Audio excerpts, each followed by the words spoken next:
Welcome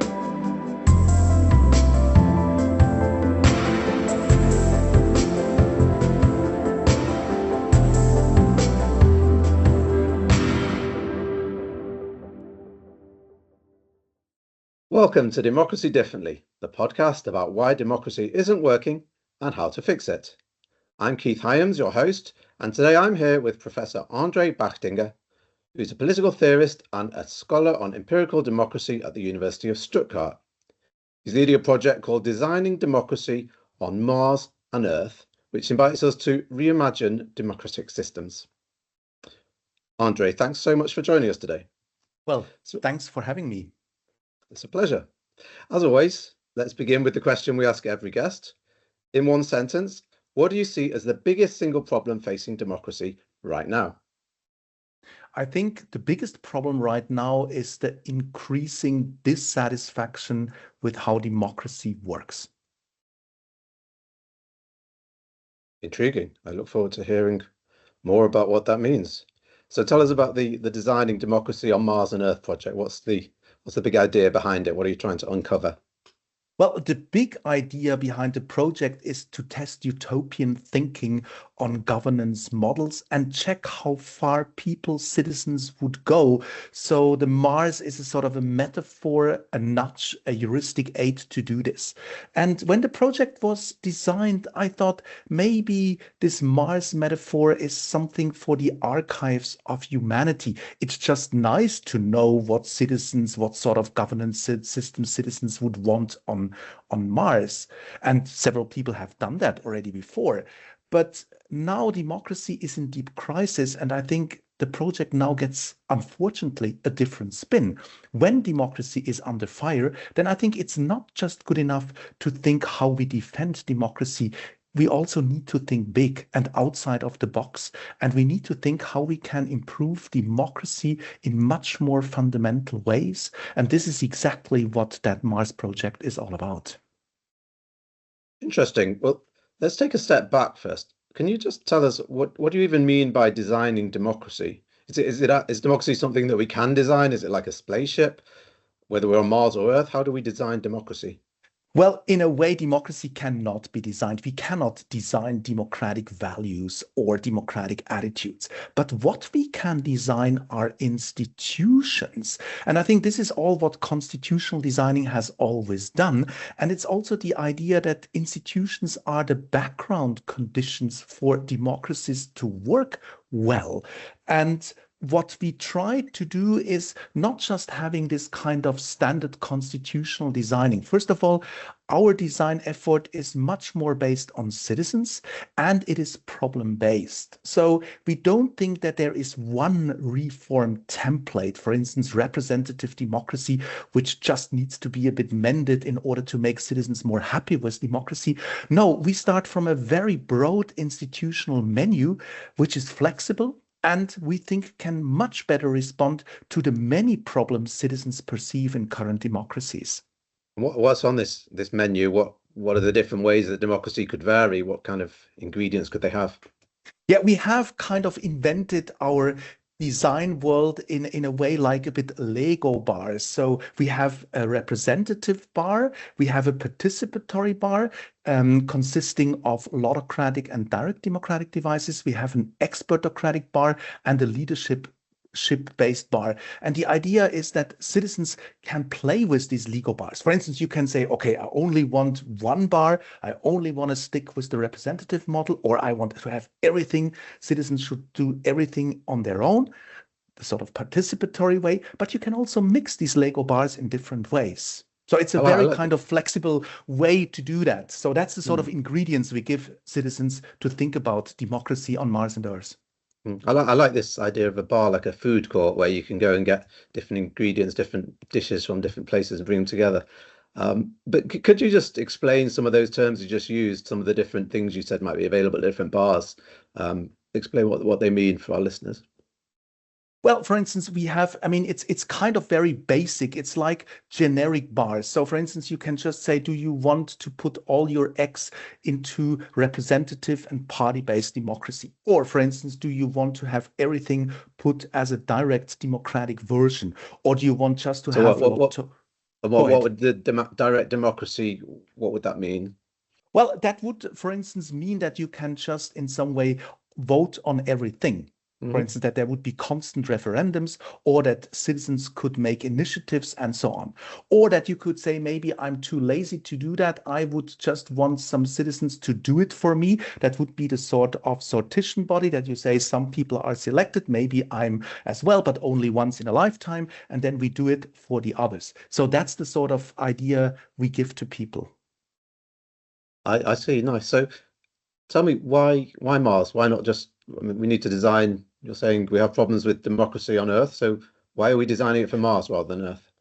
Yeah, what we wanted to find out is in a way to say, are preferences on the red planet on Mars, are they different? And the question is, and it's a more psychological understanding of utopian thinking, how far would citizens would want to go? As some psychologists once wrote, and I cite, they said utopian thinking sets, and I cite, the upper limits of people's imagined possible worlds. So it's the idea, how far would you stretch governance models if you could just create that from scratch? Now we have to be very clear. Our contrast treatment is a kind of a reformist Earth. We ask citizens, how would you want to reform governance on Earth? So what we compare is a reformist and a very utopian, a very abstract and distant setting. And in a way, what we do is a triple comparison. You have the institutional status quo, the system citizens live in, then you have this reformist Earth, and you have the utopian Mars. And of course, you can imagine that people also imagine, dream of a better political world already on Earth, on a reformist Earth. So the differences between Mars and Earth are quite small, but they're systematic, but they're very large to the institutional status quo. You asked all these people to imagine their ideal political system on Mars or on Earth, Right. and how do they go about deciding what kind of systems they wanted to see? How do they make that decision? Yeah, we have a kind of a two-layered structure of our experiment. On the one hand, we really wanted to have very large samples, up to 5,000 people per country, also to really zoom into important and essential subgroups. For instance, young people, say, let's people in some way who are really dissatisfied with democracy. So we really need large numbers. And it's very clear that larger numbers are not willing to deliberate on these things for several days. So what we have, and that's the first layer, is a survey where we just ask people to play with Lego bars. That's the one thing they do. And then they also get a survey experiment where things are a bit more concrete, saying which is the main institutions, how will decisions be made, who makes the final decision. But we will also have, and that's the second layer, a deliberative experiment where things get much more concrete. So the first thing is just setting a sort of a basic agenda, saying what sort of model or mix do you want? And in the second run, with much fewer people who are willing to engage with these things in more in-depth ways, we really ask, what concrete models do you want? For instance, if you want a combination of sortition and representative model, there's, for instance, this model of hybrid bicameralism. You have a sortition body and a representative and electoral body. So the question is this a good option to renew democracy? Or liquid democracy, where you can delegate where you can vote directly or delegate your vote to someone who you really trust. Or we also have, for instance, a scenario on avatar democracy, where you have a super intelligent AI representing you directly, doing the whole political business for you, knowing what you want, negotiating that with other avatars, and then making you suggestions. So things get much more concrete in that deliberative experiment, but it's also for us important that the two things hang together. And what did they come up with? Yeah, what we got so far is that in that survey-based layer, American and German citizens want mixed, or what we call multi-cameral governance systems, which means a combination of representative, lotocratic, expertocratic, and direct democratic elements. And on Mars, they want to have that in much more equitable ways than on Earth. So on Earth, it's more a sort of an advisory thing. But on Mars, it's really saying all these kind of different ingredients, these different elements, they should all be they should be empowered to some degree. Moreover, what we find on Mars, and this is maybe not a big surprise, we have pronounced preferences for impartial oversight compared to Earth. Of course, people also want to have oversight on Earth, but they want to have it in more pronounced ways on Mars. That's really fascinating. So there's a difference between what people think about Earth and Mars. Not a huge difference, but you're saying there's this difference. So why do you think that difference comes about, and what can we learn from that difference, particularly when we're thinking about improving democracy back here on Earth in the real world? Yeah, in a way, I would say we can see on Mars how far citizens are really willing to go. And what we see is that citizens on Mars decenter the current dominant representative system a bit more. They want more of the other things in more empowered ways. But on the other hand, they also do not want to replace the representative system. What we can learn is, and this is really important also for reformers who sometimes think, oh, let's add some, for instance, lotocratic bodies to the system, but they should only be advisory and you should have better consulting devices. No, what we can show, citizens want much more. And I think for reformers who just say, yes, reform the existing systems a tiny bit, that might not be good enough. So how far people want to go, they show that us on Mars. So people are thinking much bigger, much more radically when they can start from scratch on Mars, whereas on Earth, they're sort of assuming that we have to start from where we're at, and so we make smaller changes.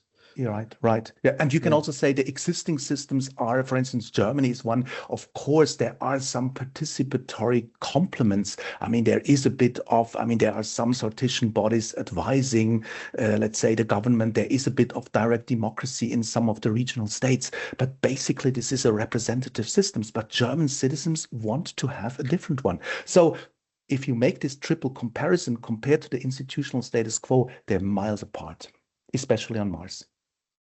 And why is that? Why do you think, if so many people want these big changes, why aren't we seeing them? Well, I think, and that's what we also learned when we asked people, why did you select that specific model? Now, to take maybe one step back, you can also say, okay, people just play with these Lego bars and then you just want to have a colorful mix because that's a lot of fun.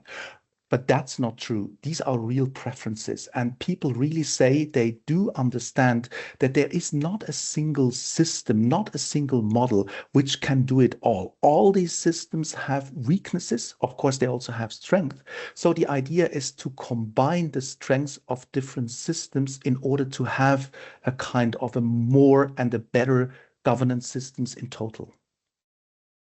Fascinating. So I'd like to know more about your views. Did you agree with the answers or the mixes that people came up with? What would you like to see both for Mars and for Earth? That's a very good question. I would say personally, yes. I think what they have chosen is really, really intriguing.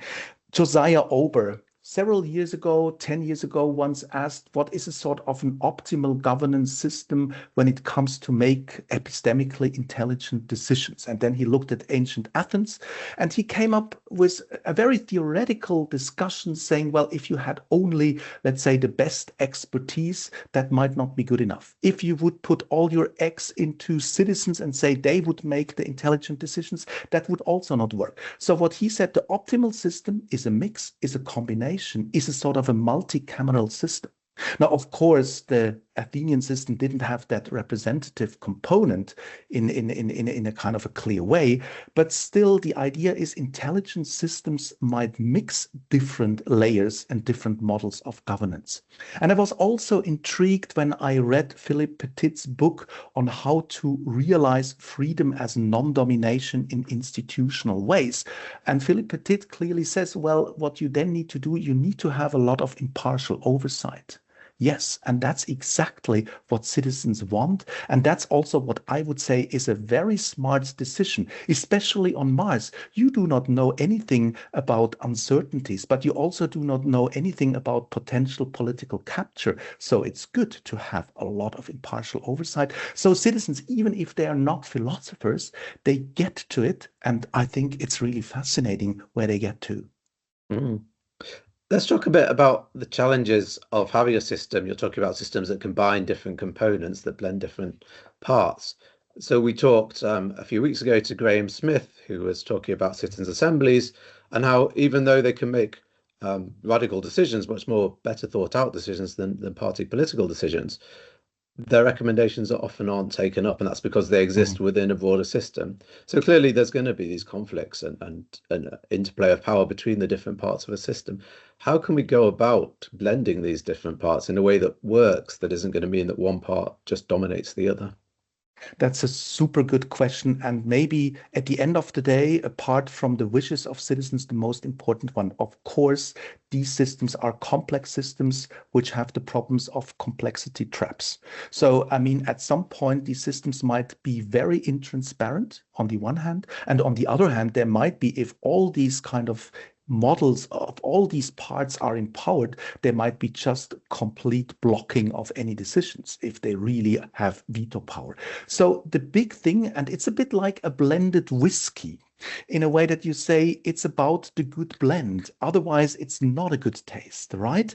And I think, for instance, I was always fascinated if you look at such kind of mixed systems when you have a combination of direct democratic and representative parts, like in California and Switzerland. And I think there's overall agreement that California doesn't work particularly well. But it's exactly that sort of blend which is not optimally set up. Now, I would not say that Switzerland has an optimal blend, but you can say the representative and the direct democratic system is in closer alignment. They're better coordinated, and that's why you have not such kind of complete failures. You might have them sometimes, but very rarely, and it's not the same disaster as you have in California. But I think this requires, I think, a lot of thinking. How, for instance, if you have lotocratic bodies like Graham Smith proposed, which make radical or more radical decisions on how to work against climate change. I mean, how to set them up? Should they have veto power? Should they have proposition powers? How should that work? But I think one can think about well-designed models where you do not necessarily fall into these complexity traps. Can we predict in advance what combination is going to work, or do we just have to try them out and see and learn from experiments, learn from experience? I think we need to learn from experience. We also need to think a lot about contexts and how citizens work with these things. I still remember Stuttgart 21, where there was a direct democratic vote, but direct democratic voting also requires that you accept if a vote goes against your will. But that didn't really happen in Stuttgart. I mean, some people are still protesting against the project, even though there was a direct democratic vote in favor of it. And so there is a lot of things that need to work together. So I would not have the perfect recipe, but that's, I think, what needs to be found out in practice. We need to see best practice cases, think about the context and scope conditions. But I'm still kind of optimistic because we all have already multicameral systems in many countries. Bicameralism is one of those. You have one chamber representing territorial interest, one people's interests, and how they work together. There are also different examples how you do that and how you make them work in practice. But I think there are a lot of kind of examples, but there might not be the best recipe how to set it up perfectly for a specific context. That needs to be found out by citizens, by experts and politicians. Let's go back to the project. I'm interested, after doing this research, after speaking to people about what they'd like to see on Mars and Earth, how's that affected your own views? Are you more or less hopeful about our chances of reforming democracy on Earth?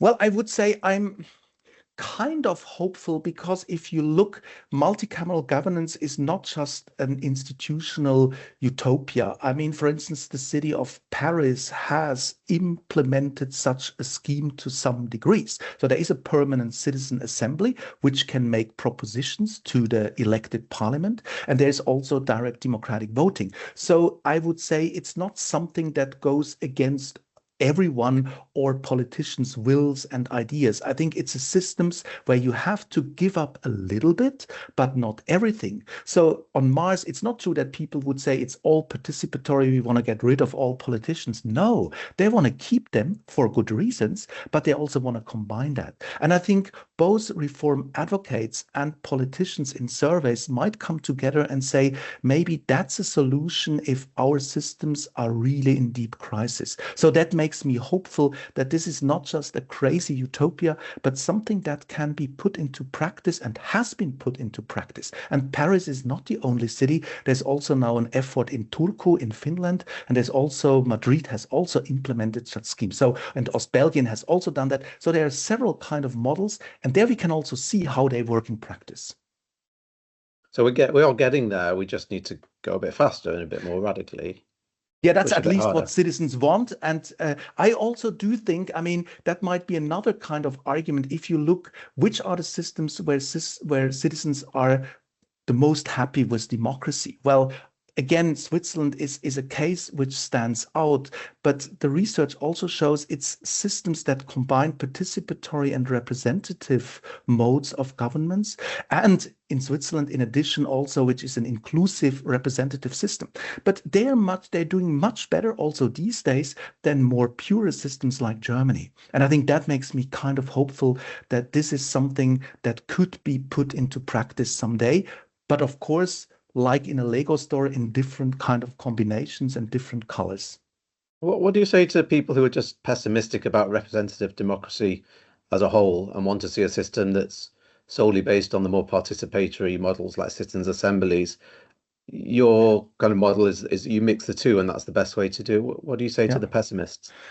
I give the pessimists one example out of a small Swiss canton, which still has an open assembly format. So people still vote in an open assembly on most important decisions. And there was one citizen, he was asked, what is the role of this open citizen assembly compared to representative modes? And I think he had the perfect answer, at least for me. He said, I, of course, want to vote on the most important and the most salient issues, but there's a lot of nitty-gritty stuff which I want to delegate to professionals, but not professionals like just experts, but people I have elected. Of course, they need to consult with expertise to make good decisions. So I think citizens understand if you would just have to really spend all your evenings on doing things in a direct democratic way, that is not possible in modern societies. You need to delegate things. And then the question is where to delegate those. And then I think party democracy comes back into play. That makes a lot of sense. I want to go back to Mars now. Let's leave the hypothetical. Well, no, let's jump into the hypothetical. Let's suppose, as seems likely, that maybe humanity one day might manage to send people to live on Mars. How do you see that panning out in reality? What do you think in the real Mars world, the governance of Mars might actually look like? Well, what we have done in order to have proper comparisons, our scenario was a mass society on Mars, not a small one. Of course, you would start if you would colonize Mars with a small settler society. And I would say small settler societies, of course, would have different institutional arrangements, probably more participatory, or at the very beginning, also leadership and expertise based, where you say someone needs to do it. Interestingly, I found that quite interesting. Several people also added some leadership style models to the mix, and we asked why. And they said, yeah, but like in Corona times, there might be emergency situations where someone needs to make fast and quick decisions. And that's what we need. So you need to have, let's say, a possibility to do that. So we might see a settler society in a way, let's say, put up in different institutional modes, but I could also see that they might move exactly to that sort of multicameral systems. Again, take Switzerland. If you have legacy institutions which are participatory, you normally don't give them up immediately. So we might end up exactly in that sort of scenario that citizens anyways envisage for Mars as a mass society. That's optimistic. It might depend on the people who send them there as well. Absolutely. And also who in some way are let's say, who control Mars. Yeah. Fantastic. Well, that's been a really fascinating conversation, and I've learned a lot. Thank you, Thanks André. so Let me much, end Keith. We always end with one final question, so let me put that question to you. So at the start, you told us the one thing that was the biggest problem with democracy right now. Let me ask you now, if you had to pick one thing for democracy to do differently, what would it be and why? I would say both the immediate and maybe the long-term thing is start involving citizens in better ways. I mean, we can all say what airs through all these interviews and surveys is people want to be listened to. So what people want, and someone coined that term nicely, an attentive democracy. And I think in some way, I would say politicians really need to start listening better to what citizens want. And again, my colleague and friend Michael Neblo has set up a wonderful way of bringing together MPs and randomly selected constituents just to talk together in better ways, learning what are the agendas of citizens and what are the problems and the contingencies of all these representatives. And this is a very intriguing kind of exchange. And of course, you can say politicians have the official, let's say, the office hours where you can contact them. But if you do not do that in a good way, meaning that you have a diverse sample of your constituents, you only get the kind of frustrated ones or the ones who give you a lot of praise. I think, and we know that from a lot of research, many politicians in democracies do not really know what people exactly want. They misjudge on people's preferences. And I think that's something I would say could be cured immediately by acting and performing. But in the longer term, you also need institutional backing, and then we end up with multi-cameral governments. Yeah. So the solution to democracy's problems right now is more public involvement. Get all those people who feel left out, get them involved. Yeah, absolutely. And a kind of a listening bond. And to drive my point home, I mean, you can also say direct democracies by the institutions itself makes politicians better listen to citizens because they need to anticipate what will be the outcome of a referendum. And if you know that, you normally have to say, what does the average citizens, what does the median voter really want? And Switzerland is a good example. You can show that direct democracies brings the median voter back into the place. And sometimes you can say this is not something that can be sold to the median voter. So in a way, the institution makes you listen, and that would be my, let's say, long-term solution. But immediately you could also start just listening better. André, thank you so much for joining us today. Thanks so much, Keith. That was wonderful. Thanks. I hope you've enjoyed the episode. If you have, please don't forget to subscribe and follow us on social media. I've been your host, Keith Hyams. This has been Democracy Differently. Thanks for tuning in.